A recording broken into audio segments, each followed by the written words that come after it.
I was anorexic and then I was bulimic. Oh. Which one's better? Is it hard being a chick actress? I think so. Where are you even finding a 12-year-old to talk to? I mean, he's Drake from Drake and Josh. Kids are probably watching that being like, oh my God, you know? And you're telling me that you would suck Harvey Weinstein's. If it's like it's a decision that is financial, then yeah, I will have to do it. Boom. Oh my Let's God. go. I feel like that was really loud. It's been 4 years since, well, no, first of all, it's been 4 years since we've sat with microphones together. But I did actually see you like a year or two ago. Was that at Vinny's house? Vinny's house. Jersey Shore Vinny's house in LA. Oh, really? Yeah, we both randomly. Wait, Vinny has a house in so LA? Mid-pandemic, Vinny invites us. What was it? It was a Super Bowl? No, it was a boxing match. Oh, it was a boxing match. He was living in LA because he left New York during the pandemic, and he had this dope little house in Beverly Hills. Nice. Like, it was a great view. Me and I stayed there just chilling. And then she walks in. I'm like, what the f are you doing here? That's funny. And then we just hung out. It's great. Was everyone there just trying to smash Vinny, I feel like? 100%. Yeah. Yeah. I like Vinny. I see Vinny always in Soho and Equinox working out, slinging weights. Yeah, that's a crazy. Okay, first of all, I'm going to go back. Yeah, well, can we I'm do gonna the do intro? the intro. Okay, so with us today, Alexa. Is it a French last name? I always forget. Egyptian. Mansour. Mansour. Mansour. Mansour. Now I'm Mansour. Mansour. Mansour. Yeah. Mansour. Dude, I've we don't get to hang out at all, but I also feel like I'm a creepy old man. Jesus Christ. Because I'm so much older, right? I have to be. How old are you? 27. Oh, not that old. Why is that? You just look young. You're acting as if she's like. I just don't want to be like, you know what's crazy is like, I also, it's hard to relate with the youth the older I get. I don't know how these TikToks Bro, I'm 30 years old. What is the difference between me and her? I can barely relate to you. You are basically an African-American male from Brooklyn here. Okay. Yeah, it's hard. It's hard to relate to a lot of. Anyways, I just feel creepy. I just don't get what that means, honestly. You kind of threw me off with this one. Just saying. You have multiple, like, you can adapt to conversation pretty well. I mean, you're acting like you're out of the loop. No, I'm just saying that's probably why I don't hit up people to like hang out in this town, because I'm like, oh, I just hang out with like all my older fucking weirdo friends.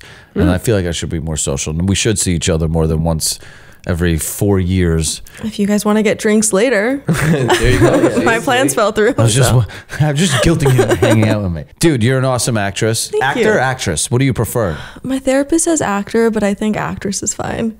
Yeah. So you already don't listen to the therapist? No, God, no. I wouldn't still need her if I listened to her. It's been like a while. Do you think a therapist has helped you? Yeah, 100%. Why, just to get it out? Just to kind of put me in my place and be like, you're really fucking up right now. Get your life together. You know, when you speak to somebody and they ask you for advice and you give them a clear roadmap of what they should be doing, they kind of remind you of the roadmap that you should have been reminding yourself about. Yeah. Oh, you're like, I'm just giving advice, I'm not following it? Yeah, no, they're kind of like reminding you what you already know, but you're like, oh shit, you're right. Like, why did I... I forgot to do this. You're right. Like, I should... Have you also kind of noticed that your friends will kind of tell you what you want to hear? Yes. You know? Yes, the yes men. Yeah, they're yes men. Those aren't the best. It's so good, but the situations I've ended up in, I'm like, I don't want to do this anymore. I'm happy I don't have those people around. Yeah. The yes men are great when you're just like... On a high horse. When you're like, I just need someone to agree with everything with me right now. Yeah. I have a group chat. That's hard hearing the truth. Yeah, I have a group chat. I call in, I'll say something, and my boys just go, no, holding nothing back, just full transparent, like, no, you're an idiot. And I'll be like, oof, love that. Why does your therapist have a problem with the word actor? She might be a little bit of like a feminist or something, you know, so saying actress, I'm like, love women, they're great, but I'm not a massive feminist. I think, yeah, there's... I'm a feminist, I'd say. There's like shit that men can do that we can't do. And I can like fully accept that. Yeah. You know? Yeah, I mean, there's things women who are great, way better than us at doing things. They're more organized. I think women are 10 times more organized than men. That's a skill. I don't know if that's like is there numbers for that? No, my sister's like not organized. No? No. Damn, I fucked up with that one. But like a lot of women are. Well, they know how to organize a kitchen, you know. I'm kidding. Like, isn't this nuts? How long humans have been on this planet that women are only allowed to vote like less than 100 years ago? When you start putting numbers on it and you start counting, you're like, holy shit. Yeah. Right. And now, annoying. like, They have OnlyFans. Do you understand that I just found out? The women's movement moves so fast. All right, hold on. Before we sway to that corner, let's just hold on for a second. I just found out that women couldn't run marathons. Like fucking physically, like 70 years ago. Oh yeah, they weren't allowed. I'm like, what the fuck? Isn't that such? I'm like, you couldn't run a marathon, and there's like actual footage of a first woman that was running a marathon, and the guys were pushing her as she's running, and I'm like, yo, you gotta be. That's some barbaric shit. Bro, That's you know how small dick energy that is. Being like a man so insecure. I mean, that's why they racism exists, right? So and sexism exists. So it exists from an insecurity, right? You're like, oh, get those fucking black people out of the pool. You're like, why? Yeah. Like, I don't even understand this. Yeah, but me neither. They're like, oh, that woman can't run. What? Why? Yeah, it's a weird sell they were doing back then. I think they just didn't want women in everything. Because they're sharper, bro. We have too much going on. We're ADD. Like, I feel like women are kind of like, they wake up like, oh no, I know my mission.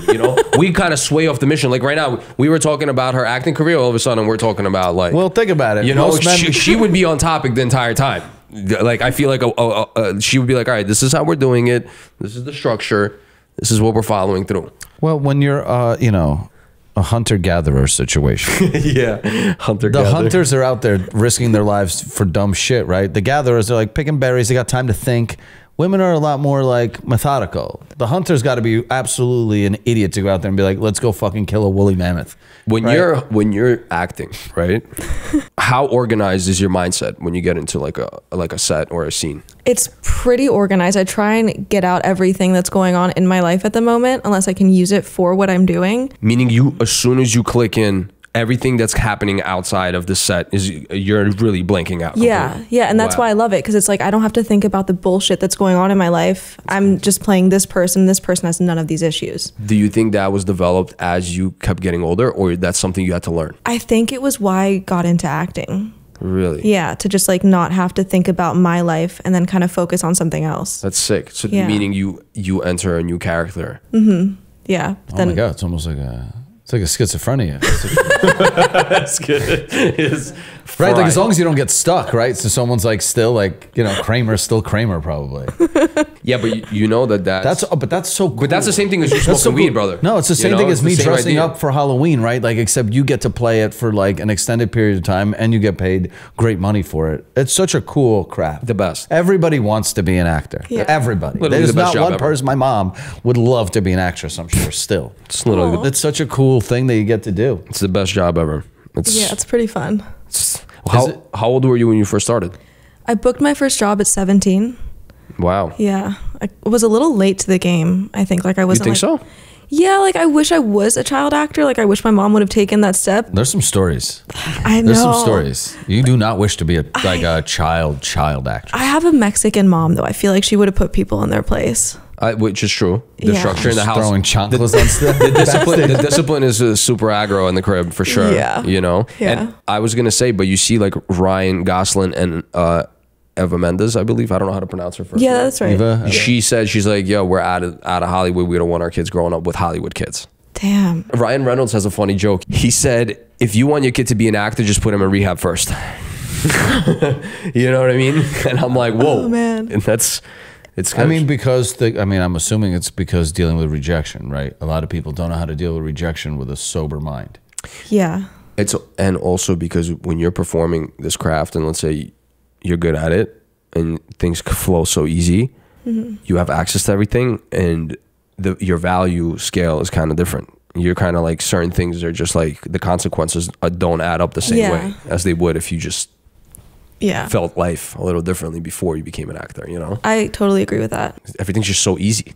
Like money's rolling in. Yeah. And when you get to that point, I feel like you have so many people around you that just want a piece of it. Yeah. Did you have a lot of hangarounds? Do you have a lot of hangarounds? When I was doing Walking Dead, when I was deep into it, I feel like I did have that. Like there were a lot of people that came out of the woodworks and just like wanted to be friends again. And like, oh, this is happening tonight. You should come out.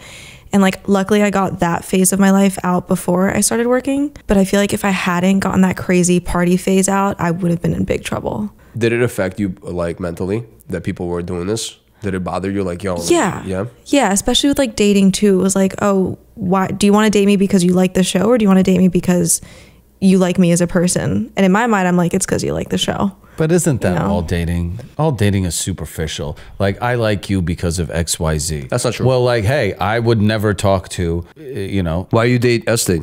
What did Estee do for you that you liked Estee? No, I just mean like how. Okay. She didn't bring anything to the table. Look, you know. Look, say I meet you at a bar randomly. Sure, I got to know the real you. But if it's like someone's gonna set me up with you, I'm already gonna have pretext like, oh, she's on the Walking Dead thing, and then you're like, oh, well, okay, that sounds like a person I'd really love to like. That she's way more interesting that way than just another girl that looks similarly to her. If you ask me who I'd want to hang out with, it's the girl with probably a more interesting life. Well, logically, you have an interesting. I'm also like, it might not be. Oh, yes, there is the part where it's like, oh man, maybe I'll get to like hook up and bang this fucking dope actress. But sometimes it's like, dude, like I want to know what her life is like. Yeah, but once it starts feeling transactional, that's the problem, right? Nobody wants to feel like a transaction. Sooner or later, you get tired of feeling like a transaction. If Estee treated you like a transaction, you would not want to deal with her.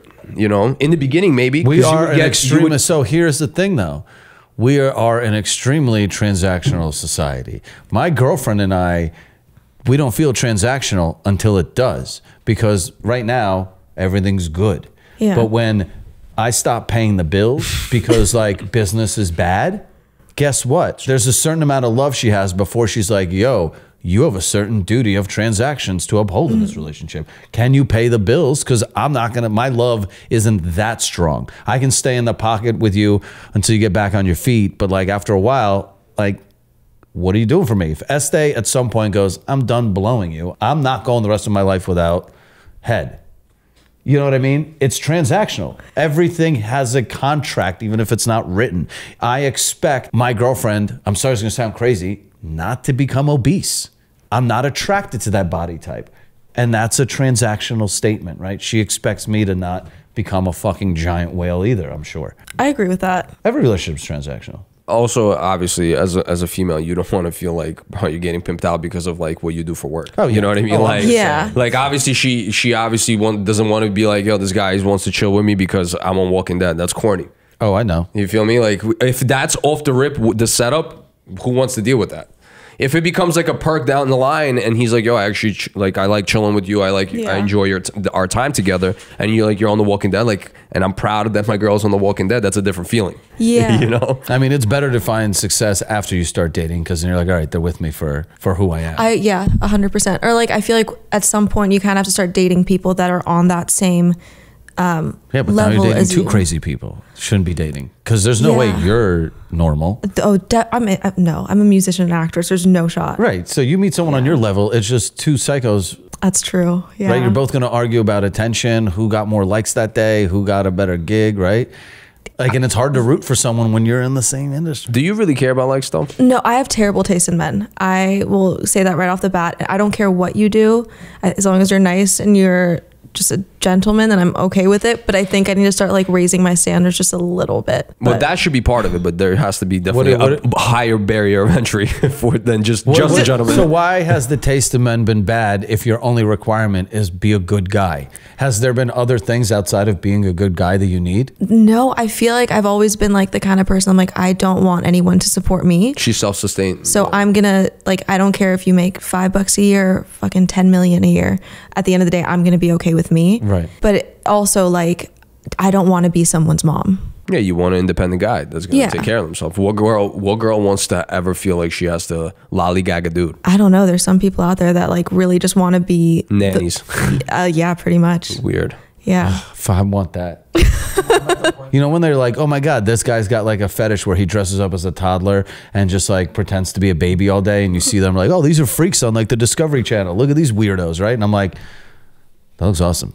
Like someone would just like burp me, change my diaper all day. That's the dream. If I get $100 million, I think it's funny for a joke, but I definitely wouldn't want to live like that. I don't know. If I caught my boyfriend wearing a diaper and like asking me to burp him, I think I would. Like, I mean, you know, if money ever gets money ever gets tight, you know, an 85-year-old man. Kirill likes to imagine himself in outrageous situations just for the sake of the shock value. That way, no, not shock value. It's strictly so that my brain has already thought about that process and I already know what I would do in that situation if I come across it. Maybe. I'm just building a memory bank for every situation right now. A little psychotic. Yeah, that's right. I mean, yeah, good to be prepared, I guess. Is it hard to memorize lines, or are there cue cards around? And how often, like, this is a multi-part question, sorry. Okay. Just all that, like that whole concept of like having to go up there. Do you have to remember the lines? I like to. I don't want to get on there and not feel prepared, because then I feel like I can't get into the character if I don't know what they're saying. You're going to think I'm fucking crazy. But I stick my lines on a wall and then I jump rope until I memorize those lines. That's very smart because you're multitasking. That's what someone said. It was like, so oh, you're smart. moving. Because Oh I my used God. to run on the treadmill, but then COVID happened, all the gym shut down. So I was like, I'm just going to start jump roping. I did that yesterday, got an audition due Monday. And You know why that's I smart? know. Because that I means wouldn't be able to read no. the That paper means fast. whenever somebody's reacting back to her, her brain already is subconsciously contains all the information, so it becomes part of your almost identity and personality in that moment. yeah. That's a I don't know if crazy. that's a science fact, but That's how I would do it if I was to do that, because It helps. then I wouldn't have to like go to my memory bank and be like, oh, so what's my line now? I don't have a photographic memory, but it almost gives me one when I do that. It's like listening to music in the car. Yeah, exactly. You just start remembering the lines naturally. As, Yeah, as- because you're as not the thinking song. about it. Correct. It's like, no, they don't give you cue cards on TV shows. How frustrated do directors get when you don't remember something? God, it depends on the actor. Like, if you're a huge actor, I don't think they're gonna give a shit.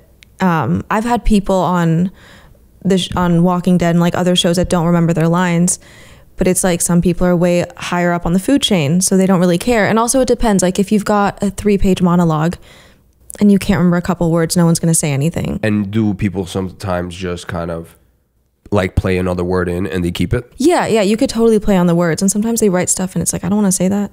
Yeah, because it But, doesn't like, flow. Yeah, how much exactly. say do you have in the dialogue? It depends on the writer. Like, I'll What add do you what mean I the writer? The writer gets, he's the one who, or she, are they on set? Yeah, and there's like usually episodically there's different writers for every episode. Sometimes it depends on the show, but they'll be on the set, and like it depends on how much of a stickler they are for their words. But sometimes, like, if you say instead of the, they're not going to give a shit. Really? Yeah. Have you ever had somebody come up to you and be like, hey, can you please Yeah, Read them Not the as I wrote them. yeah, 100%, annoying. 100%. Like, I'm pretty sure I just did the same thing, but maybe said dolphin instead of whale. Huh? Also, But, like- I'm not a robot. I'm doing my art now. Has there ever been like days where it was like a big set and a lot of people are involved and somebody wasted a day of like all that work and money, where it's like, yo, we didn't even do anything? So when we did the pilot of Walking Dead, we had this director who is amazing. I love him. I thought we did amazing stuff, like what we shot that day. But we shot the pilot and we didn't finish the whole pilot in the time that we had for it. So we had to get another director to come and finish it. And they had to shoot, like, I think each episode cost like a couple million to make. And they had to reshoot the whole pilot with a new director. The guy they hired is like a feature film director. I'm not going to mention his name, but he's fucking incredible. And he just, like, you can't shoot a pilot you don't have 30 days to shoot a pilot, you know? Wow. You have like 10. Like when you do a show, are you just being like, are you shooting scenes for all sort of episodes? Or is like, we're doing one episode, next week we're doing another episode, the week? Before COVID, it was like one episode a week. And then after COVID, we would be like, all right, you're on episode 3 in the morning, 10 at night, 4 in the middle of the day.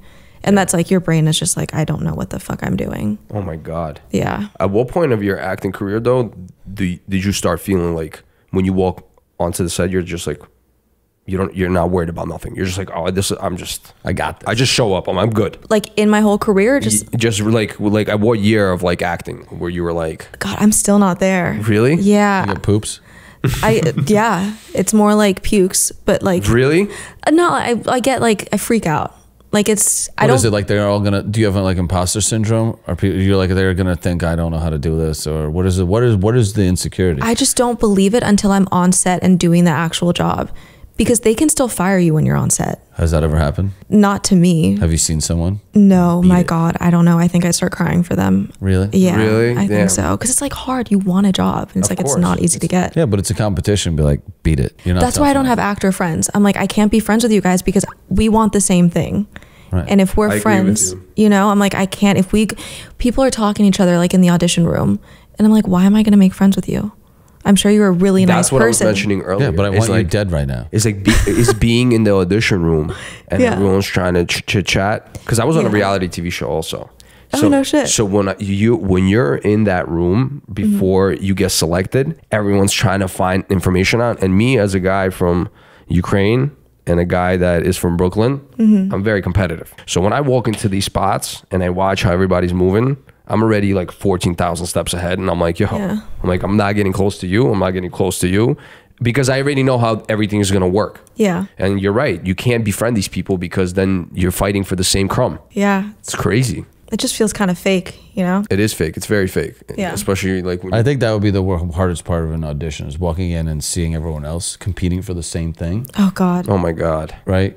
That's why I was saying to you guys that I'm like, when we were talking about earlier, we didn't get to mention the conversation on the podcast, but that's another reason why I'm like kind of annoyed about the auditions, because I'm like, not only are the politics involved, and sometimes the talent is not even like, you don't even get to showcase the talent, but you're also fighting for the same crumb for one spot. Right. Yeah. But the same amount of work that you put into being a roofer, if you put into this, right, you have a chance of becoming Spider-Man.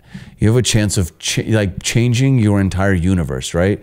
But like, there's abundance of roofing though. Right. But for acting roles, it's not. You know what I mean? That's my point, is if it's like, you just have to understand that a roofer has a ceiling to his career. If you're going to go and chase the dream of all dreams, which is acting, right, to most people, like where your world opens up. If you become an A-list celebrity actor, like you have access to the entire world, right? If you want that key, then you got to be willing to understand that that process to get there is going to be awful, right? Yeah. I'm sure there's like highs, like everything, but like I'm sure there's some incredible lows. Like, dude, I don't face that kind of rejection to my face usually. Yeah, it's not easy. It's just, but you get to one day be an actor. Like, be like, yo, like one day I want to go to the Met Gala. I mean, the lows fucking suck. Right, but that comes with But it's the worth risk. the. How do you manage that? Oh God, I still haven't learned how to manage it. I still have like. You go through like, is it like a rabbit hole type of situation, or it's like you already know what's coming and you're like, all right, like I already have a prep for it. I already know what I'm going to do. I'm going to go take a day off. I'm going to go to Malibu. I'm going to sit in the sun. Do you have like a formula how you address it, or do you kind of just go with the flow? I just kind of have to go with the flow because I can't predict when that's going to happen. Like when the strike happened back during the summer, and I had a job booked and I couldn't do it. And I was like, I can stay in LA and do nothing. I ended up going to London and going to an acting school there for a little bit.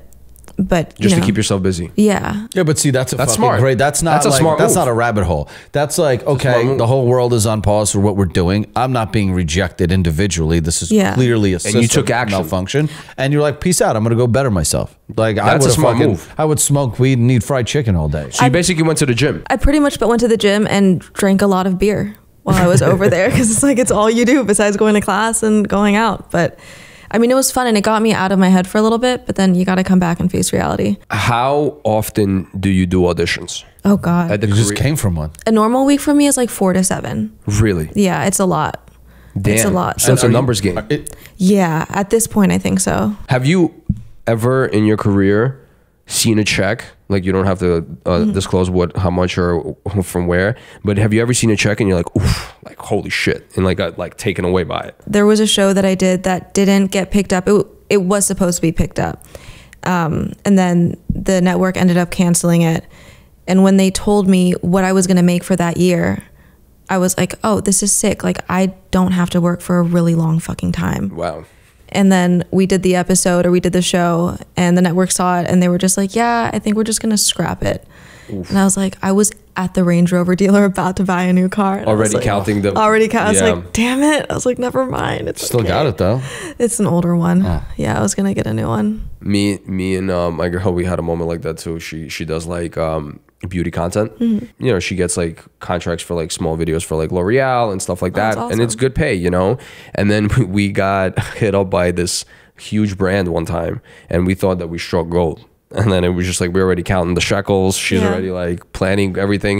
And we're like, uh-oh, it was a fake email. I was like, fuck her. Oh, it's no. like, you know, you start planning your life already. We're already booking vacations at a time. I've had moments like that too, though, where I was like, oh, I'm going to get this deal. And then something just falls through and you're like, dude, that just reminds you what life is. Yeah. It's just fucking.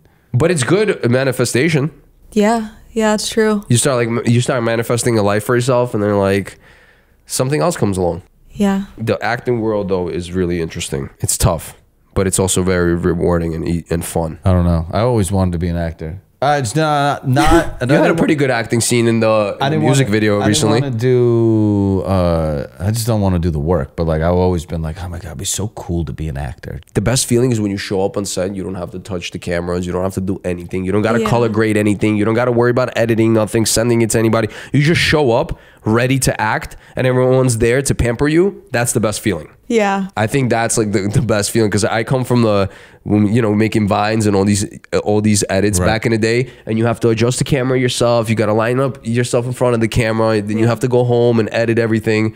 And it's such a miserable process. You're like, I don't even want to do this anymore. it is a pretty good feeling. Yeah. I like doing my own projects. But if you know that you did your thing and they failed to edit, that's on them. No, because your reputation's on the line. What if you're like, damn, this could have been so much better for my career if they just fucking did it right? That's true too. I did a fucking Showtime show called 3 a.m. and I thought I was, oh my God, I wake up. Unfortunately, they let my face on TV. Yeah. I had the Showtime show called 3 a.m.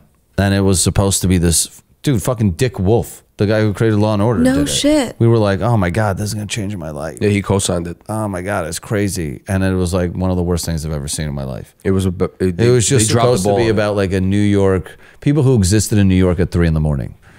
And they were supposed to be like me, a prostitute who like shows you like, the grimy side of New York, a crime scene investigator, like, cab driver maybe, and just like their lives at 3 a.m. And then it just turned into this drama bullshit. And it was on Showtime, so it's like, that's not the... I thought it was going to be uncensored. Like, I thought I was going to see like the whole... It was like 28 minutes in Times Square. They're trying to show everybody's story in 28 minutes, and it's like 8 episodes. Like, what are you doing? Oh, shit. But it was like, I just let them do what they wanted to do. And I was like, I trust them. What do I know? I was a party kid. And someone's like, we'll put you on Showtime. But when they said Showtime and they showed up with like couple of the things they shot, it was like a small van. They would have like, the cameras weren't like big rigs. Yeah. And I would see some of the stuff. I'm like, damn, it's Showtime and Dick Wolf is doing it. I'm like, I would expect like... Yeah, but they're also shooting guerrilla, dude. They're not shooting a closed set. They have to walk into a nightclub. They have to walk into a crime scene set, right? They can't show up there with fucking... I guess you're right. Oh, was it like reality? Yeah, it was a reality show. Oh, shit. Yeah, I don't do acting. Have you seen him on the American Meme? The documentary? I think I did watch that on Netflix. But it's all reality. It's all reality based. They told a great story. 3 a.m. just told fucking dumb relationship bullshit that I don't care. Like, I don't really have a career that I care about like that, where I'm like, all my fucking blemishes, I'm like, go ahead, let her go laugh at them. But yeah, it was just terrible. I mean, I think reality is a whole different ball game. Yeah, I don't know. Would you ever do a reality show? I did for a little bit. My mom was on a reality show, and I don't know if they're doing it anymore, but she was on like the Real Housewives, but like the Mexican version or like the Latino version. Yeah. And I did it for a little while, and they just like, the narrative just kept changing so much. And I was like, I don't like the way that I'm being portrayed, and I want to be taken seriously in what I'm doing. Like, my mom threw a fucking thing of beans at another woman. Another woman cut her with a wine glass. I'm Mexican. I know, but that's so great. That's so great, because if anyone threw beans at your mom, it would be a hate crime. Oh, 100%. But she can throw beans. I love it. Yeah. But she loves it. Like, she thinks the show is great. I'm like, it's not what I want. Did you have to tell your mom, be like, I don't want to be filmed anymore? Yeah, I told her, I was like, I'm not doing it anymore unless they start paying me for it. Because, like, you're getting a paycheck, but I'm not getting anything. Yeah. And not only that, but you're also kind of annoyed at how you're being portrayed. Yeah. What's the point of this? Yeah. Like, I was going through shit. My stuff was being aired on TV, and I was like, I don't need people knowing about that. When I was on this TV show, I also was just like, it was funny to watch the producers trying to manipulate situations. And I'm like, brother, I come from a communist country. Like, you're really trying to sell me on the scene right now. And I'm like already like thinking, I'm looking at him and I'm like, he's like, oh, you're just a nice guy. And I'm like, yeah. I mean, I get it. I'm just a nice guy. And they're like telling me, they're like, there's this girl and you're going to be with her and you have to get angry, Val. You got to get angry because she's getting betrayed by her boyfriend on the other side. Oh my God. And I'm looking, I'm like, yeah, I'll be angry. I got you. And then the cameras turn on and I'll be like, all right, so like, I'll be your friend. So how can I help you now? Yeah. So, but let me ask the question, Val, is that why you don't get invited back? Because they want the story, right? They want people. I don't care, because I realized but while I was doing the show, after I was doing the show, I realized I'm like, oh, okay, this is just like childish nonsense, and I was just like, yeah, I was like, yeah, it's reality TV. If I started doing some crazy stuff, I also am very good at math, and I'm very good at predicting like when something is good and not. Like I saw how the show was going, I'm like, this show is not going to make it that far. Right. And I'm like, if I was part of MTV Challenge and I was going to get those eyes, bro, I'm in, baby. Like, let's go. I'll go the extent all the way. But if I see that this production is going the way it's going, and I see how the other side is playing, and I see that there's no story development, because I'm smart enough to understand that this is not that juicy, especially we were the first season to revamp a show. Yeah, but I would go on that show and create enough of a scene that I become bigger. But I become bigger than the show, and they cast me and everything else. They're like, yo, get that guy. And they did, and they called me. They're like, yo, you want to be on, what was the show that went viral during COVID with Francesca? Too Hot to Handle. Too Hot to Handle. Yeah. They called me. Why don't you do it? Because they're like, yo, you're too short. No. Yeah. Oh, man, the guy, I have the email. The guy said, yo, I made it to the final casting, and they're like, yo, we're looking for somebody that's 6'4". He's like, bro, you're the best. He's like, but we can't take you because you're honestly just not going to cut it, because we want stupid tall guys. Why don't you just be like, I'll wear heels? Then I got casted for the MTV Challenge. The guy's like, yo, you're honestly phenomenal. I'm talking to all the producers. They're like in love with me. Yeah. And then you know what they tell me? They're like, the show that you were on politically is just too weak. They're like, yo, if you were on The Bachelor, you would be in tomorrow. They're like, the fact that you're on Temptation Island, we just can't sell it. They're like, they're just not grabbing it because, once again, politics. Yeah. So it's like, yeah, but it's a game, right? Like, it's you gotta start on the shitty shows until you get to the better ones. You can't expect to get an I can outshine everybody. Doesn't matter. You gotta play the game, right? But I couldn't make the shows. That's what I'm trying to tell you. Well, you gotta stay. Well, no, Val, you gotta stick in the mud longer than one show and be like, oh, okay, now I'm ready for the big leagues. It's not worth it. Well, then you don't want to be. Because I missed out. I would have missed out on way more money. First of all, you can't become an actor of reality TV. Right, but you missed out on more money because you chose to do something else. I didn't miss out on more money because they weren't paying that much money. My point is, like, you got to be in the mud, right? Like, imagine you walked out on this podcast after the 4th episode because it wasn't fucking rewarding enough yet. Once again, if I run my own business, I have more control. I can't do what those people are picking me to do. They're playing games behind closed doors while I'm outshining everybody because they have their own narratives to follow. Well, yeah, because they know I can't what control sells. what they're doing. I know, Val, but you're not a TV executive and you don't know what sells advertising dollars. At the end of the day, the Jersey Shore is incredibly scripted. It's not about what sells. It's also about what politically needs to be done money-wise. So, like, if they're going to have somebody that's been on the MTV Challenge for 4 years, they're going to take him over me. What's selling. That's marketing. No, because it's a safe play. Right, but when they tell you to say something on a show that you don't want to say, they're trying to convince you of a script in their head that they know will do. I get what you're talking about, my bro, but I'm just telling you that I would do that for a show that it works for. Right. I'm not doing that for a show that is not going to get eyes. I understand that. And but you don't deserve the good show until you sit through the shit shows. That's why those people stay in the... You gotta, before you get Walking Dead, you gotta do a lot of garbage, right? I did a lot of guest stars. You gotta do a lot of garbage before they want to see that you're willing to also be in the game. I get it. Right? You're like, I did one, and if it's not good enough, I did a couple, but the point of the story is that you have to pick your times to outshine, right? There was 12 guys and 12 girls, and 4 guys and 4 girls that were basically in the show. So it's about, what is it? It's 32 people. Okay. You have 10 episodes. The episodes are 45 minutes a pop. So that means for the 4 main characters, which is 4 girls and 4 guys, you out of those 12 dudes have to outshine everybody each episode storyline wise. Is this your show, the one that you did? Right. It was called Temptation Island. So you had to find creative ways to get yourself onto camera time. And my creative way was to talk shit, to start some arguments, to get into the storyline, because the thing is, the girls have to like you also. Right. Because if a girl doesn't reciprocate and like you as one of the guys, you lose. You're not even going to make the cut. So my thing, none of the girls wanted to seek any kind of relations with me. Yeah. But one did, but she was trying to make it like she's my homie. And then she was like waiting, if nothing works out for her, she'll be like, oh, I'll hit you up after the show's done. And I already saw how that's playing out. There's obviously I have to play my cards right too. And I'm like, let alone I wasn't interested, but I was like, I have to, like, reality TV is not like acting. Like, you have to strategize a little differently when you're there, you know? Well, you're also fighting, like you said, the system and the script. Right. So, you know, on the notepads, you see like the producers are putting like small notes on the table, and it'll be like Val's no good, or cut this guy out, or cut Luna out. This guy's not gonna work. This story is dead. And they'll like thumbtack these notepads, and sometimes they'll forget them because they're like mismanaging time or whatever. Yeah. And I look at the note and I'm like, cut Val off because the story's over. I mean, think about you're the guy who's in charge of the show. But it didn't work because I intercepted that and I saw it. So I'm like, all right. I had other back ways to get myself back into the story. Yeah. Because I would just be a relevant character, whether I was helping, whether I was talking, whether it was like me cutting hair. It was just like I was always finding creative ways to stay in the pocket. Yeah. Even though like the girls would, let's say, wouldn't want to hook up or. Yeah, you just needed to do one or two more like wild, outlandish things so it permeates past the show, right? It's like how Bad Bobby went on fucking Dr. Phil. I guess you're right. And came out a fucking millionaire and a half, right?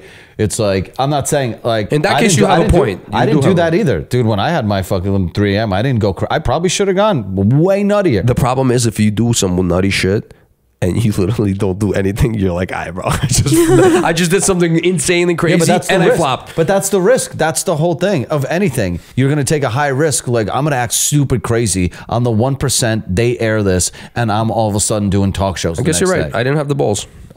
It's like when someone streaks during the Super Bowl, you're like, they're doing one crazy thing. And then all of a sudden they, you know. I should have gone a little more wild, I guess. I would have pooped in the hot tub like that fucking thing in Jersey Shore. Didn't that happen in one of those shows, reality shows? Possibly.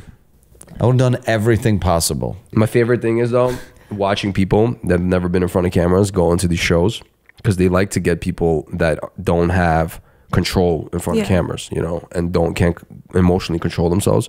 So it's just funny to watch people immerse themselves into the life that happens on this reality TV show, and they're taking it so serious. And they're like, I'm really in love with her. Like, I can't.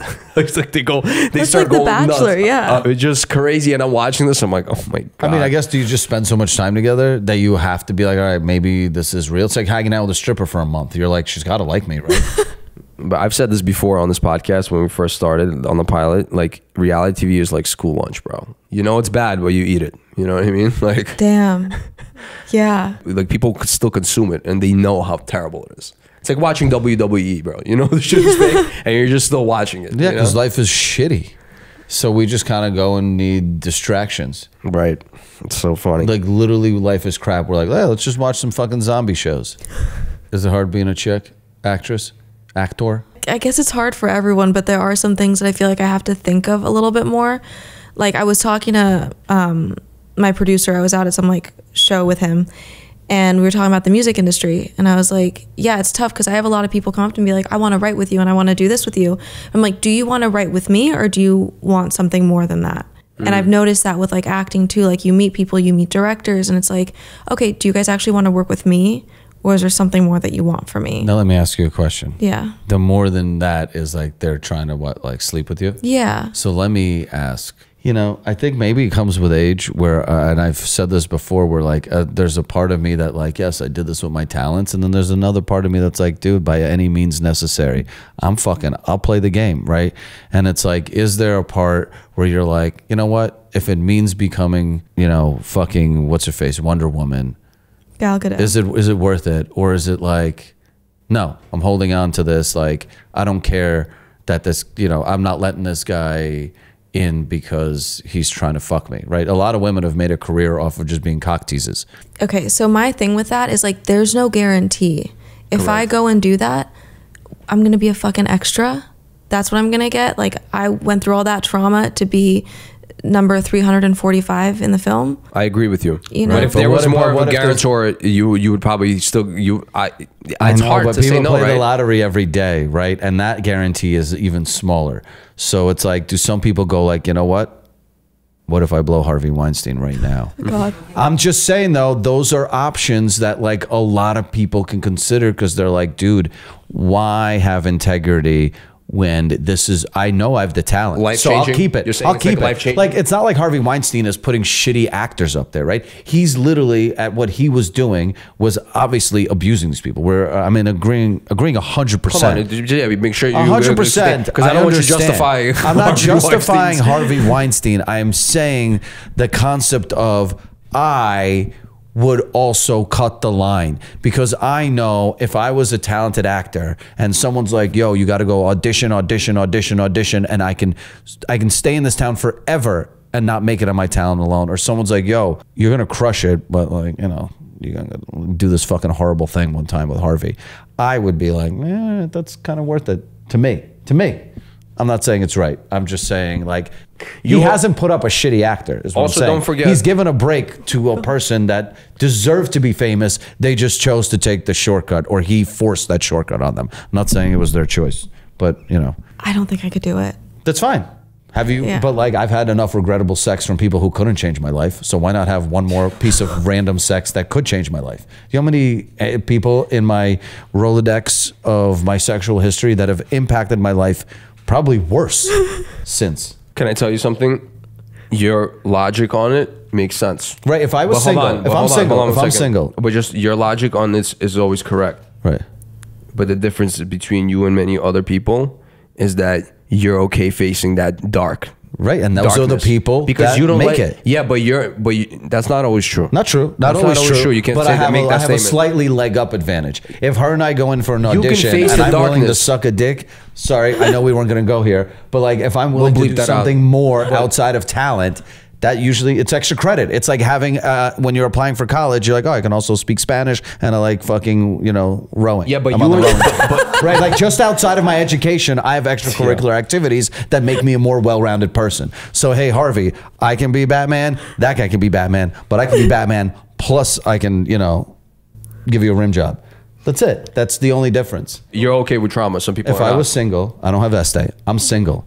I'm gonna be going out and having intercourse with people, right? It just happens, right? I'm a single dude. Because you're dating, yeah. I'm a single dude. I'd be lying to you if I'd be having intercourse with tens, right? If one falls in my lap, great. But a lot of times, I make a lot of horrible decisions fueled by alcohol. Right, but If you're still someone then justifying the approaches fact. me, right, but then if someone shows up one day and is like, yo, Krill, I'm going to introduce you to this fucking 65-year-old woman. She's a little whatever, but like, dude, she's a billionaire. I'd be like, yo, I'm going to fucking go see her. And if, guess what? Like, if she's into me, I'm like, dude, I'm hooking up with a billionaire. Yo, I get it. There's some people And that she changes my but life. there's some people that want to make businesses and some people that don't want to deal with a business and they're smart enough to run. I'm going to help my business. You don't understand the You get that or no? Do you yeah, get the but point of that, Val, there's times in every successful business where you've had to make some dark decisions. Correct. But there's people that are smart enough to run a business and have the capabilities of it, but just don't want to deal with that. No, everyone makes dark decisions. Every successful What do you business mean? has There's plenty of people that live mundane lives that just like check the check. Fine. If you're like a refrigerator salesman somewhere, fine. Not even. Right? But There's like, people I'm that like, just want dude, easy. Let me just tell you this. Our text messaging bill for our company is $25,000 a week. That's how much we pay to text. If all of a sudden our website gets hacked, goes down for a week, I've lost a week's worth of revenue. That billionaire chick's fucking body is looking like literally like Emirati's to me instantly. Because I'm like, I got to make some dark decisions. Do I hold on to this like, oh, I'm above that, and then my company could close, or do I make some dark decisions? And you're right. To get the job done? I guess that's the difference between some people. Like even the same thing as me doing something obscene on the show, right? You have that choice. You have to make that choice. Right. You gotta like either you go in deep, But also, I've or never you don't. been presented that situation. Right. I love that you fantasize about it. That's That's why I I'm just think it's hilarious. I'm not disagreeing with you. Thank God I haven't been put in that position.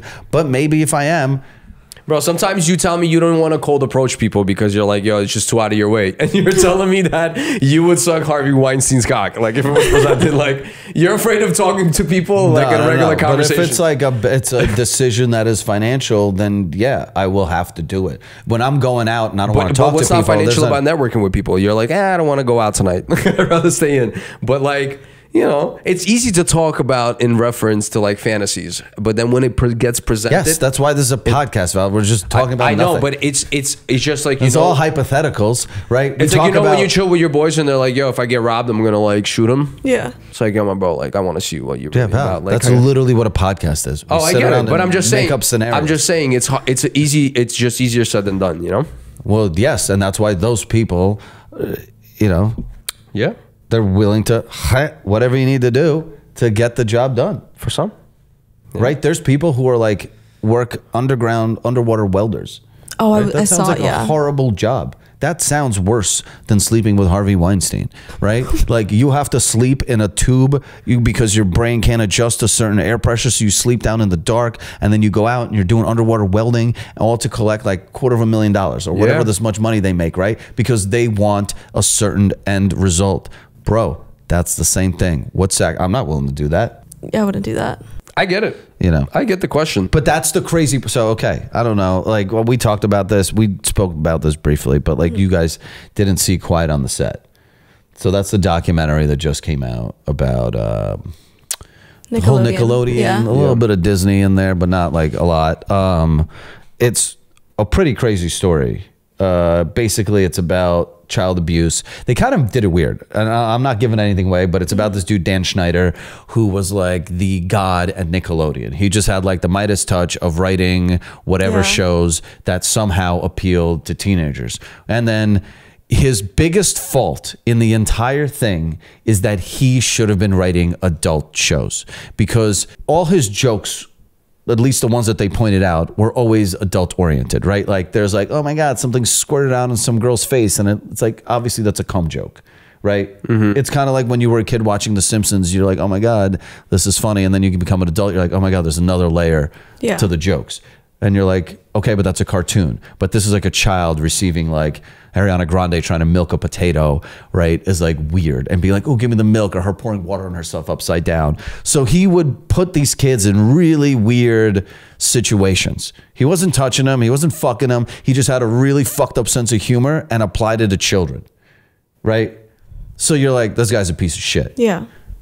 Then they tell you who the real pieces of shit are. Turns out there's like actually like 3 pedophiles at Nickelodeon, and they clipped them, but they like kept fucking getting other work. And there's one dude was like the big head pedophile, is the one who like fucked, or I don't know, I guess he wouldn't say it, but I'm assuming a lot of horrible shit happened with Drake Bell. Was that the dialect coach, or it was something it was this dude, his name was Brian Peck. And he basically took control of this kid's life by being like, yo, we're going to study the script together. I'm going to like be your like guy. Like it's an older man, 40-year-old guy, and this young kid from Drake and Josh. Like they just got handed the show from Nickelodeon. And this dude literally like sexually assaulted Drake Bell for a long fucking time. And you're like, what? I thought Dan Schneider was a piece of shit. These guys actually have like real pedophiles at Nickelodeon.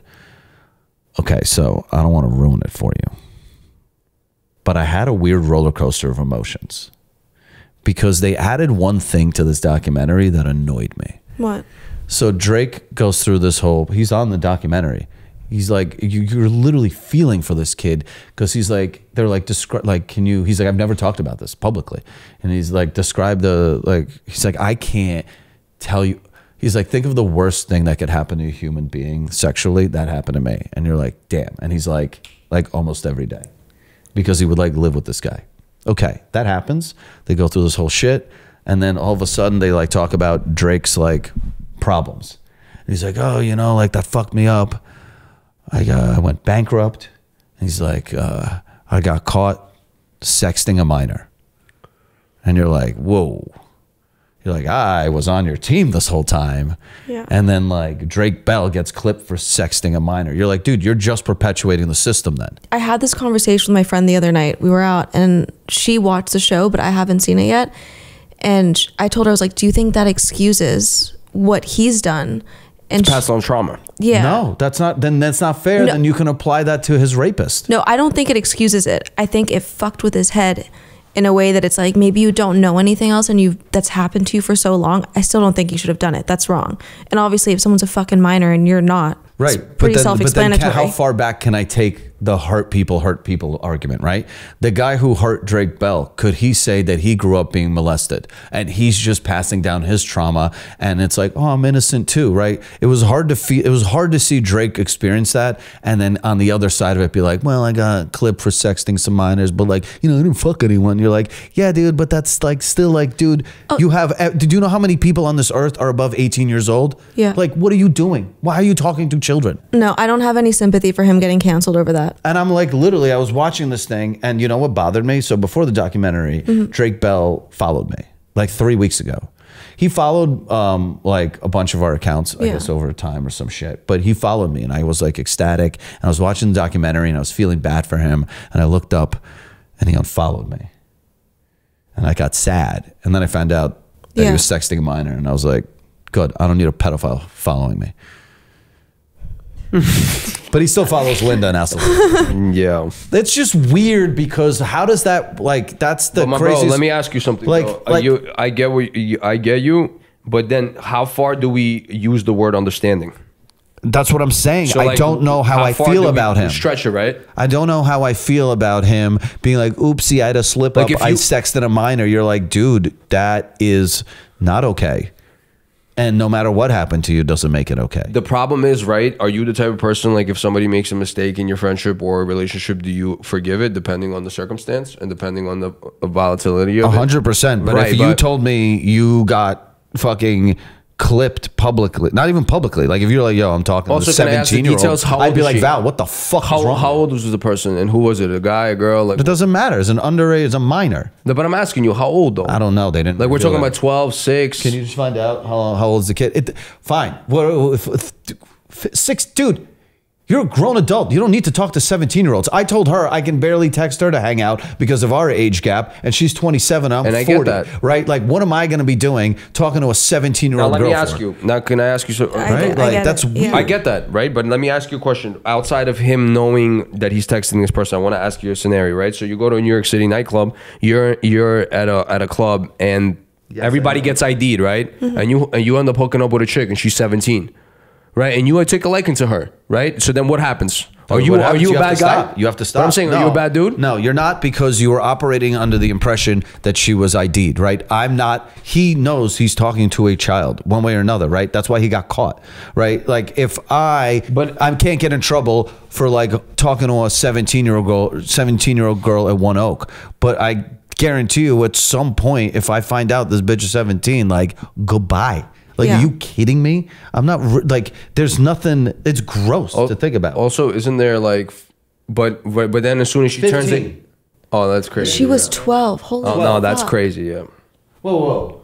That's insane. She was 12 before allegedly sexually abusing her at 15. No, that's crazy. Yeah, that's insane. Disgusting. Bro, if I saw a 12-year-old at One Oak, I would kick them in the face. I mean, yo, listen. But that's in Ukraine, I've heard like many stories where people get married to 17-year-olds and have lives, have kids. You know why that documentary is good though? Not 15, 12 though. That's crazy. I like this documentary because it's one of the pieces of documentary to me that didn't force a narrative. Because a lot of places will be like, well, this is what we believe in, and this is our documentary, and we're going to ignore the truths to tell our plot, right? And in this one, they went like, yo, piece of shit, victim becomes piece of shit. And you're like, damn, this is kind of an interesting, like, moral thing for me. I have a moral dilemma. I don't know how I feel about Drake Bell. I don't. I really don't know how. I know the fact that it started at 12 years old. That's crazy. Yeah, he's a piece of shit. But then, like, I'm sympathetic to all your traumas. So I'm like, I don't like. It's gross. It's disgusting what he did, but it's like, it's a very moral. There's people that go through that shit and they don't turn into that. Agreed. You know, I know plenty of people that have gone through things like that, and they are fucking stand-up human beings now. Good point. Yeah. You know, it's like parents beat their kids. Are their kids going to beat their kids? Hopefully not. A little, you know? a little chancla on the ass. Yeah, maybe sometimes. Yeah. Right. But I get what you're saying. You're right. So it's. But it's that situation though. That situation is crazy because you're. What are you talking to 12-year-olds about, bro? It could have been his daughter. The guy's fucking married or was married, had a kid. Like, I understand if you met somebody accidentally in a club and you guys developed some kind of relationship. She was 17. She's about to turn 18. Something happened. Who knows, right? There's circumstantial things that happen.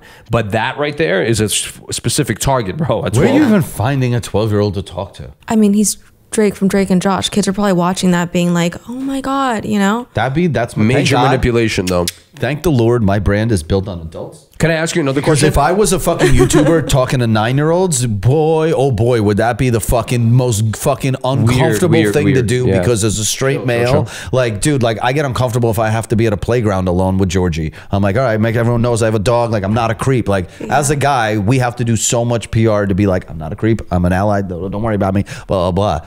You know what's mad weird that you just said that? There was times where I'll be in New York and I walk fast. And sometimes people have the same pace as you as you're walking. And I feel like, let's say chicks are walking alone and I'm just trying to walk past them. Yeah. And you're catching up to the same pace. I'm like, damn, that feels mad awkward and weird. Her? Like as if I'm like coming right I'll look across the street. I'll be like, that's mad awkward. Yeah, you know I what I get mean? that. Because that energy is like, Right. Like what are you doing? Like, why are you coming? And I'm like, whoa, I'm good. I should walk across the street because that's true. Because it's a weird vibe scheme. Yeah. I mean, this documentary is disgusting, and that's why I mean, you know, I can't put myself in anyone's shoes, but like maybe you are very lucky to have entered at 17. I think it's for the better. Having to be like, I don't know what, dude.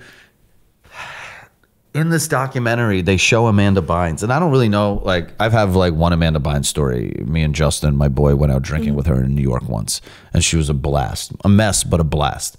But like, that's my only context of her. I didn't grow up on her on Nickelodeon. You're watching this documentary, and you're like, dude, this girl was poised to be the next like girl comedic genius.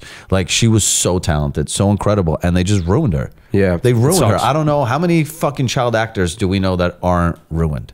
I think it's too early. Like, I think you need to develop a foundation and you need to have a moral compass, like when you enter this kind of like, yeah, but it's like not about industry, because when you get, bro, there's so many different manipulations happening. Everybody's out for their own thing. There's so many narratives. It's good that you grew up in the house with like a Mexican mom. Yeah. Yeah, but you're like, Val, you're not watching in this documentary. You like, they tell you, imagine you have a 9-year-old daughter that's about to be on the Amanda Bynes show, right? You as a parent are going to let a lot of shit slide because this is your child's dream, and you're watching from the sidelines and you're like, dude, if I say something, what if they clip my child? Yeah. I'm difficult. I don't want to be difficult.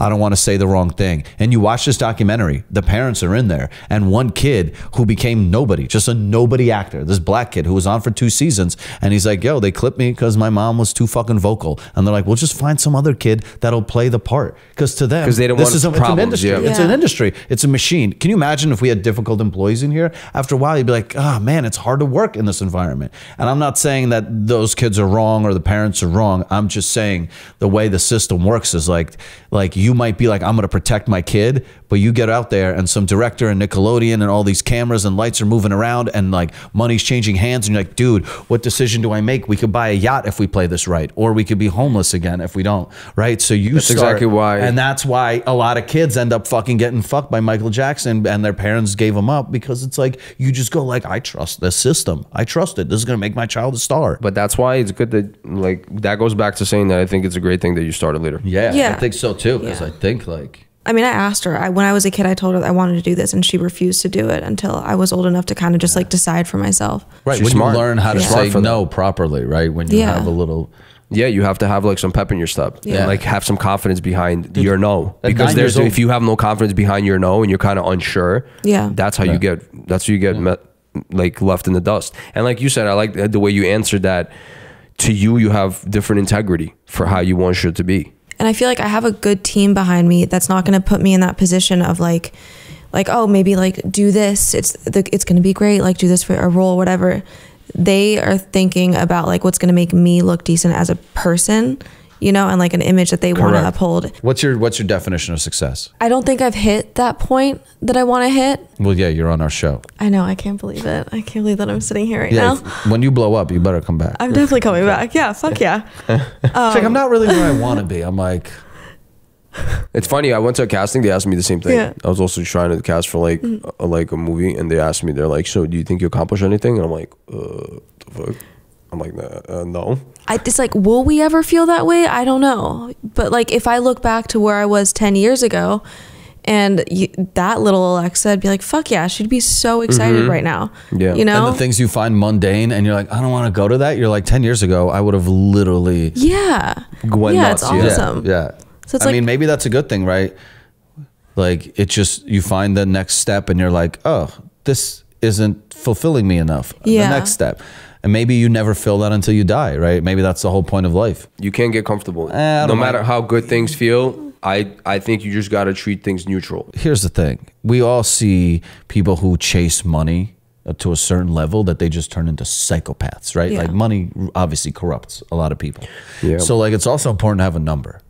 right? Like when you're like, oh, it's important to not do anything either. But I'm like, if your number is like, yo, I want to make 50 million bucks and that's enough for the rest of my life, yo, boom, hit it, pack, I'm done. I don't need to chase that 100 because that 100 comes with another level of evil I'm not ready to pursue. You have to be pretty fucking evil. Yeah. I also don't believe for hoeing for money. Like the questions you were asking before, I just don't believe that. Hoeing for money? Yeah, for easy money. Yeah, but we're all hoeing for something. Yeah, it's not, I'd rather hoe for harder money though, because I think harder money. There's no pride in hard-earned money. It's not about pride. I'm not saying pride. I'm just saying I'd rather have slow progress than no progress, and I'd rather not have to do anything that speeds anything up out of the ordinary, just hoeing myself out there. Like that's not true. I disagree with that 100%. Well, you're just saying I don't want to hoe myself out for something to move the opportunities along faster. But yet you just said let's go out and network. That's hoeing yourself out one way or another. Right, but I still gotta meet the right people. I'm not gonna just be networking with the wrong people. It's like going on dates, right? Like you're gonna meet a lot of shitty people. But like she said, you go on dates. And just because somebody likes you for The Walking Dead, you don't go and chill with them. Yeah. You pick and choose those dates. I think I go network and I meet like 20 people and I like only 2 of them. That doesn't matter. But if I meet a guy who is just superficial but likes me because I own assholes live forever and I can make a power move and do some business or figure some shit out. For sure. Yeah, for business sake, yeah. But I'm talking about there's certain, if there's some close integrity stuff to you, like you shouldn't change yourself too much for something. But if there's an opportunity, if you don't like somebody and you still can make money, go ahead. I can play both sides. I can see both sides because I'm also an opportunist, and I'll be like, you know what, I'll outplay them and let them like, oh, this guy fucking hates Jews, cool, I'm just gonna fucking make work with one, right? Like and I'll make some money off of this idiot, right? Like I don't know, like you said, you become a psychopath when you're chasing the money too much, you know, so you got to have some kind of values. Yeah, I agree with that. I think, I mean, there gets a level of desperation. Maybe, I don't know if desperation is the right word, but where, you know, you got to pay your rent and you just got to fucking make it work. I mean, your mom was a reality star. Yeah. Did you grow up with money? When I was little, we had a lot of money. And then when my parents split, I ended up living with my grandparents. My mom, my sister, and I shared a bedroom and we lived with them. Oh, wow. So that's like where I'm coming from in my mind. I'm like, no, I'm never going to get back to that place. I'm never going to have to fucking rely on anyone to do anything for me because you can't rely on anyone. But that right there is the drive. Yeah, but it also like... A lot of people don't have that why. Yeah. You know when people are like, yo, why are you here? Yeah. Like you have that why. And most people don't have that. Yeah. And that's the difference. That's that driving force. When people ask me, yo, why do you do that? Yeah. I'll be like my brother, because you didn't see what I had to see when I was a kid. Oh, right. Yeah. So at what point are you sacrificing morals? But I also know that desperation doesn't create more opportunity for money. Ever since I've been making money, being desperate for money actually drives the money away from you. Yeah, no. I actually make more money when I'm not desperate and I'm just focused and I'm grounded. I make more money that way. I work better under pressure. I work good under pressure, but not desperate. I'm like the happy medium between both of you guys because I don't know. I mean, I've been desperate plenty of times. Like literally had $3 in my bank account. No, I'm desperate for opportunity and I'm desperate and I have urgency, but I'm not going to just say yes to everything also because there's good money, there's bad money. Yeah. You know what I mean? You got to also pick your deals correctly too. I mean, you took a risk on coming on this podcast, right? Like this is not going to change your life in any way. Like literally won't affect her life at all. Right. You're willing to do some fucking dirty muck work, right? Because that's what we are. You're getting in the mud with us. This helps your career in no way. Right? Yeah, we'll get some clips out of it. Everyone will have a good time, but it's not like we're putting you on the map. You're not on Joe Rogan. You're not on Theo Vaughn's show, right? This isn't a press opportunity. Yeah. So you're willing to get in the dirt with us to really come out with no net positive, realistically, right? I'm just saying. So it's like that I respect is like people who are like gonna get their hands a little bit dirty. Like I know there's people that come to me with opportunities that they'll benefit from, right? Like whether you want to work on the merch shit or like me take your photo or me shout you out on Instagram or any of that bullshit.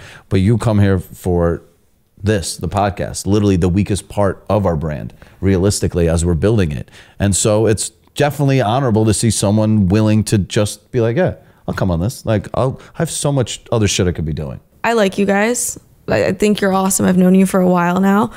And like, I don't know, at the end of the day, there's a lot of people out there, but you don't have a lot of like good people around you. Exactly. You know? Right. So I'm like, yeah, this is fun for me and I enjoy it. So, right. And I'm also not the kind of person that's going to shut up because society tells me that I have to shut up. You know, like if I have a belief, I'm going to talk about it and I'm going to say it. I'm not going to go and like, I don't know, change who I am. Be quiet in the corner. Yeah, exactly. Yeah. Are you worried about being canceled ever? Sometimes, yeah. But I'm like, that's why I don't speak up about stuff. Because I'm not at that level where I can say whatever I want. Without it hurting your career. Exactly. But like, I'll talk about other stuff. I'll talk about mental health. I'll talk about... Which is important. You know, like stuff like that I'm concerned with. But yeah, of course. Do they tell you to stop tattooing yourself? No, my mom does, but not like... Does it affect job opportunities? They've used them for most of the jobs. Really? A lot of them, they've kept them, yeah. But I think I'm going to stop with my hands and maybe just like, I don't know. I want more, but we'll see. What's your dream role? Fuck, this is going to sound so cheesy, but did you guys watch The Mummy, like back in like the 1999 Mummy? Brendan Fraser one. Yeah, the Brendan Fraser one. I actually didn't watch that one. Like something like that. Play. You want to be Brendan Fraser? Yeah, you want to be the star of the female mummy? I would have been like Rachel Weisz's role. Or Weisz, yeah. She's good. Like when I saw that movie, I was like, fuck, that's what I want to do. Another one. Give me another example so I can connect a little more. I mean, something more recent. Bigger. Something bigger? Don't you want to be like, I want to be Margot Robbie and Barbie. I want to fucking own the world. I want to do something that's fucking... I don't care about that. Like, that'd be great. Don't get me wrong. If someone came up to me and they were like, do you want to be like the new Dora the Explorer? You're going to make fucking $15 million. Oh my God, you would be the like, Dora the Explorer. I think I went in for that not too... Did you? Yeah, I did. Yeah, didn't get it. But...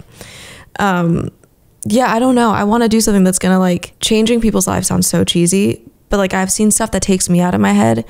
And I'm like good for a moment. Yeah, so, it's dope. You know, yeah, but that could be anything too. Like, you know, when I was young, Where's My Car helped me when I was a teenager, right? Exactly. Even something like that, you know? Right. So Wolf of Wall Street, that would have been a great one. Dora the Explorer, was the audition like a little racist or no? I can't remember. It was a while ago. I'm like, pretty sure it was like a bunch of white people be like, all right, let's see you be Mexican. Oh my! I just think of like that TikTok video of that girl, and she calls herself Hora. The Explorer. Yeah, Hora the Explorer. Girl. Yeah, and she's running around looking for like birth control or a pregnancy test. It was so that video funny. Was bigger than the movie.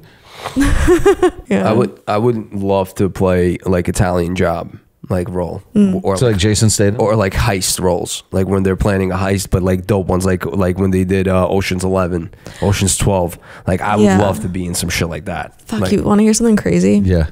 So I booked this movie when I was doing Walking Dead the last season, and it was a movie with Tom Hardy and Forrest Whitaker. It was a heist movie, and I booked the lead of the film. Walking Dead would not let me off, knowing damn well there was not a third season of the show. I was like, just fucking kill me. Like, just kill me, have a zombie eat me. I know, so do I. Mental health break. Oh, God, no, they would have been like, just use it. Again. Damn, yeah, I know. That's fucking awful. I know. And that's what the industry is, right? Like people are like, oh, I don't want opportunities for other people if I'm like, you work for us now. Yeah. Bullshit. Tom Hardy is one of my faves. I cried. I drank. You ever watch Layer Cake?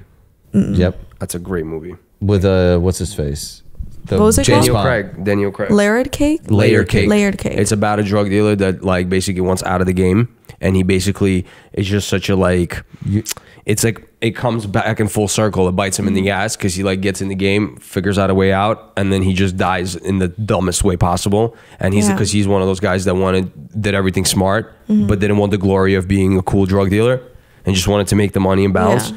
And ended up dying because of because he ended up liking a chick, and that situation brought a bad situation. He died.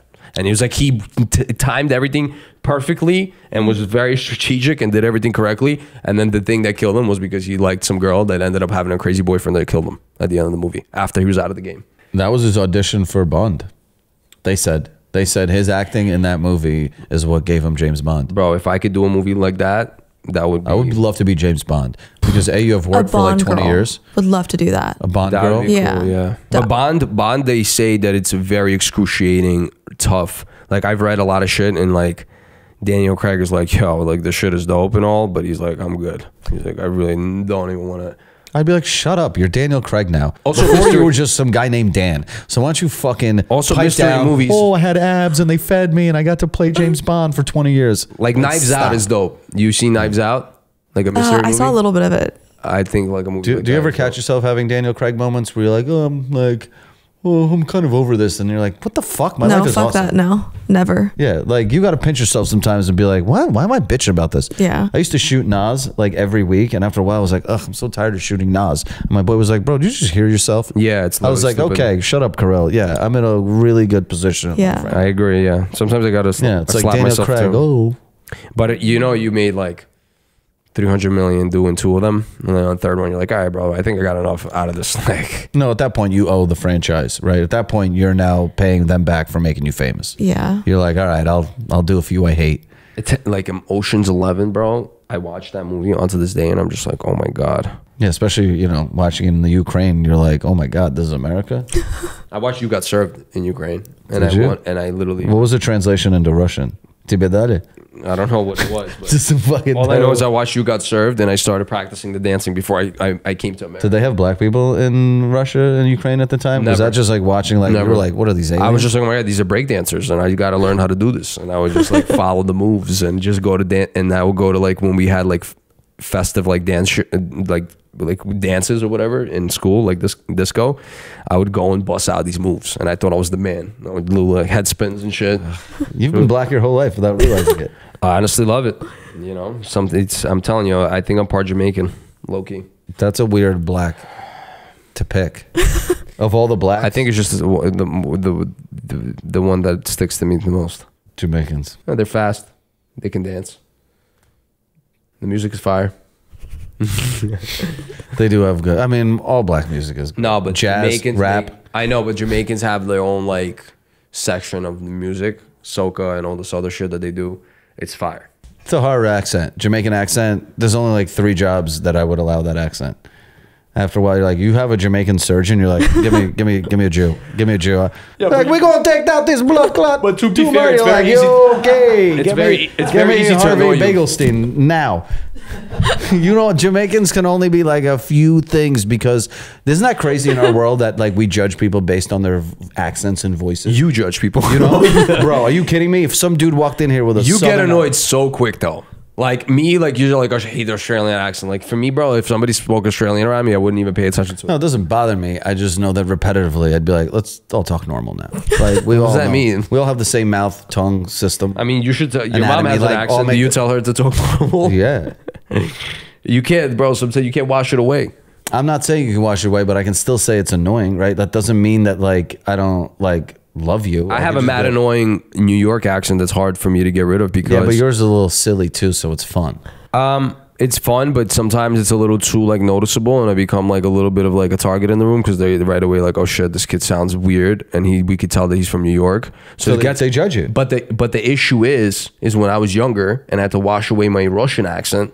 I'm like trying to mimic all these mob movies and all this American like New York style movies and TV shows, and then now I finally learned English well, but I am stuck with this accent. Now you're And stuck I'm as like- a Brooklyn gangster. and I'm like, I don't know how to get rid of this thing. And they're like, why do you walk like this? Why do you talk like this? And I'm just like, I don't know. Right. But if my fucking heart surgeon talked like you, I'd be like, I'm sorry. I don't care how educated you are.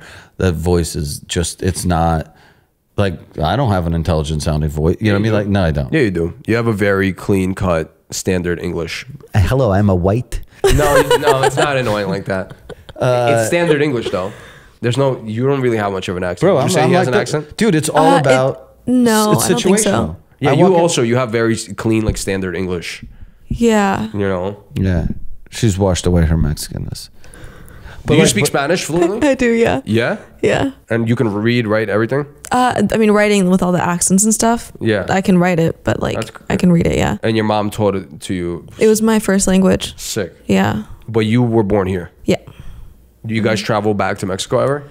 We used to. It's a little tough now with my mom and like her show, but yeah, I don't know. I also haven't really had the time to travel. Wait, what do you mean with your mom and her show? Like She's she on gets one stopped right now? a lot. No, she's not on it right now. But Oh, like so she can't go to Mexico without being like her fucking fan Mother base Teresa there. is like, I got stopped here to take a photo of someone with my mom, and I'm like, are you fucking kidding me? I want to go to Mexico with Does your she mom. still? How does it work? Does she still get paid for the show, or is she just like once you're No, off the unless show, when they're filming, yeah, but they're not filming right now. It's crazy. So How often do they? Is she still involved? I don't know if they're gonna have a new season. I think they might. Will your but I mom don't know. adopt me so I can be her Mexican son? on the show? 100%. Yes. I will be like, look, Yeah. the daughter didn't want it. She has a career to worry about. This guy right here, Crazy. I'll be wearing all Spanish alfo. Oh my God. She'll do it. She'll bring you on the show. I feel like, you know what? She probably would, to be honest. She's like, I adopted a 40-year-old Jew. She has an accent, like a Spanish accent? Not anymore. For a while she kind of did, but her English is really good now. Like perfect. Girls speaking Spanish is a sexy one. Oh, it's great. That accent is actually not annoying at all. No, that's the one I can get away with. I'm chill with that. Yeah, but you're always, the thing is though, when they address you, like Latin women, it's a little aggro. Most of them are usually a little bit like feisty, like, don't do that, don't do this. That sounds like a Mexican man. Why you do that? Sometimes my girl's just talking regular. She talks a lot, but she's not Spanish, but she's Brazilian, but she still has a little bit of aggression. Brazilians, and I'm like, whoa. I'm like, intimidating. She goes, I'm just saying. I'm like, yo, you're kind of like yelling. She's like, I'm not yelling. This is how I talk. And I'm like, oh shit, this shit's fucking fierce. Sometimes I wake up. I'm like, get a little scared. Yeah, I'm like, don't yell. Yeah, when my girl talks loud in public, I'm like, yo, bro, keep it down. Like, we were at a restaurant the other day. Estee and I were like fake arguing, how we always do. Like, we'll just go back and forth and like, you know, abuse each other. And we're at like a small, intimate restaurant. And there's a couple next to us, and this lady next to us was just like literally having like a panic attack, hearing the way Estee and I like. I know. I'll be like, you fucking dummy! I can't believe you did that. And Estee's like, oh yeah, I don't. And this lady's like, do you need help? Sometimes I tell my girl, I'm like, yo, you're being a little. She goes, oh my God, I don't know why I'm like this. And sometimes I do. She's like, she gets angry. She's like, why are you? I'm fine. I'm not yelling. Dude, there's nothing worse. I have to take a 50-50. Like sometimes I catch her, she'll be like, yeah, you're right, I gotta chill. And then sometimes she's like, because like, you know, when somebody's in the middle of like being passionate, and you're like, yo, just chill out. Yeah. And they're like, don't tell me what to do. Like, yo, did you just end my fucking passion? You're just mid passion. Just stop me. Yeah. Have you ever fought publicly in a relationship? No, I'm a quiet person. Like if we fight, I just don't talk. You shut down, right? I shut down, yeah. And then like I let it out at the end. And then you come home and you're like, all right, I just text my friends. I'm like, he's a fucking asshole. I don't want to talk to him anymore. Oh, so you're calm. You're like very. I'm very calm. Yeah. I fought in public. Fighting in public is kind of cringe city though for me too. As I got older, I'm like, yo, this is no bueno. Because there's no way to be like, shut up. Like it's a lot of. But sometimes the frustration like, through the teeth, like I'm gonna fucking kill you. But yo, you know, then the night gets ruined if you don't like. The anger sits in. It's just, I hate arguing, bro. Arguing's the worst. Yeah, it's not fun. You know, it's the worst is like, I don't like to go out and get drunk unless I know I'm going to get laid. Because like to negotiate a hangover for myself, I'm like, all right, I'm going to have a fun time. So if like Estee and I or any ex-girlfriend and I would go out and we'd be drinking and there's a fight happen, I'd be like, my night's ruined. I'm not going to get laid and now I have a hangover tomorrow. Yeah. Damn. Arguing is not fun though. I hate that. That's for sure. As I get older too, I just like want peace and quiet always. Yeah, I get that. Let's just stay calm. You ever been drunk on set? Yeah, for like publicity stuff. Like we were doing the promo stuff and we had to shoot it in the stage.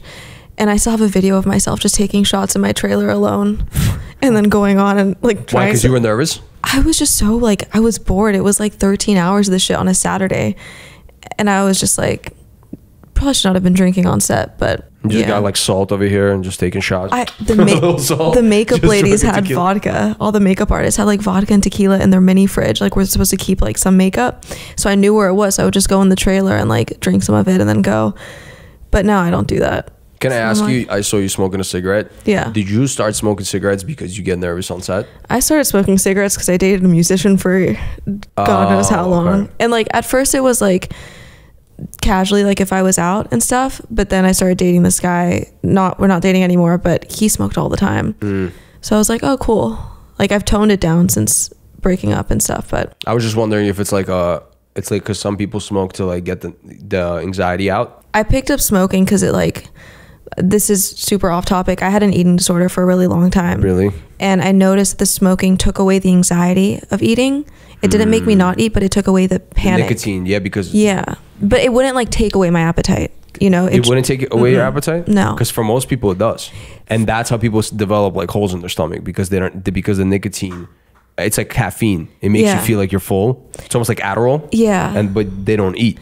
It had the opposite effect on me. Like I would smoke a cigarette and I'd be able to eat without like feeling like I was gonna fucking have a panic attack over it. And now that like I'm slowly smoking less and less, but like knowing that I'm going to go on set and all that, I probably am going to start smoking more. But Do you feel a responsibility to not be a smoker being a young adult actress?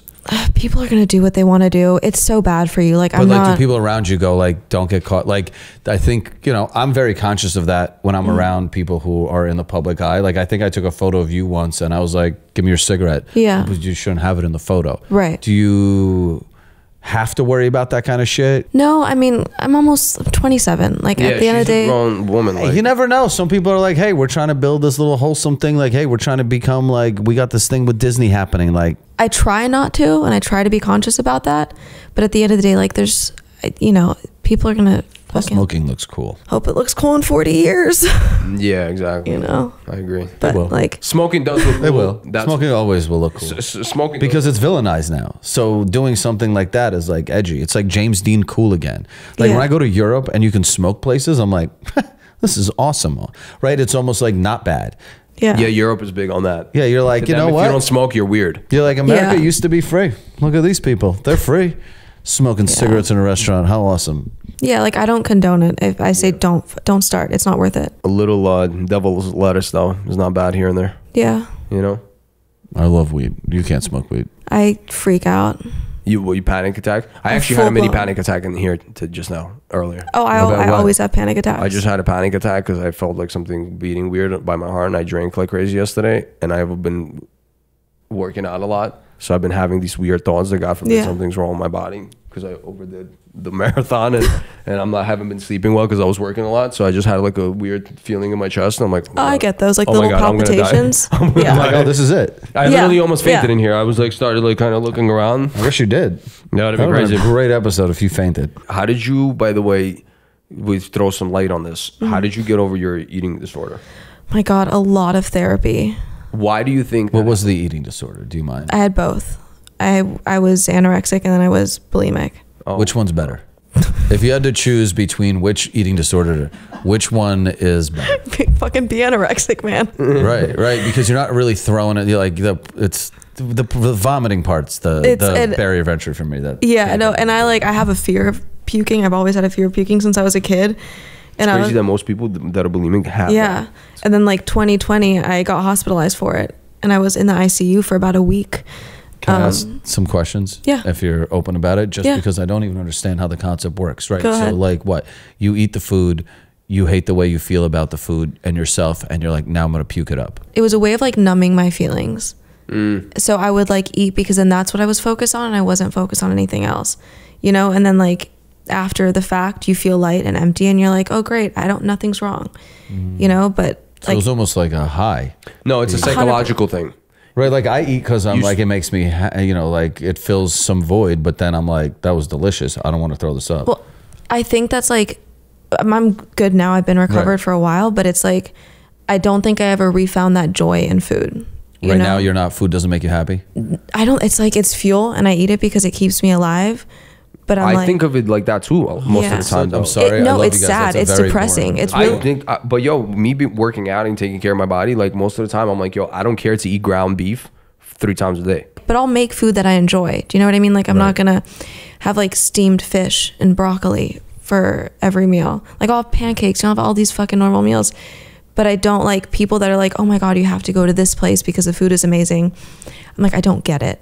And I wish I did. I really do. Because I was like that as a kid. I fucking loved it. Like, let me ask, because this is a wild question Yeah. I'm about to ask. And not that wild, but like, you know what I mean? Like most things are a gradual thing, right? Like, it's not like, what do you go cold turkey? Like, all right, tomorrow I'm going to done puking. Or you go like, all right, wow, like I've held 2 meals down this week. Then next week I have, oh my God, like, holy shit, I've beaten this. Or is it Yeah. like, I'm done, I'm cured, just starting tomorrow, just fucking pooping everything out? At one point, because I tried recovering a bunch of times. First time was 180, was totally fine. And then I started doing Walking Dead and I spiraled right back into it. And then after Walking Dead first season, COVID happened.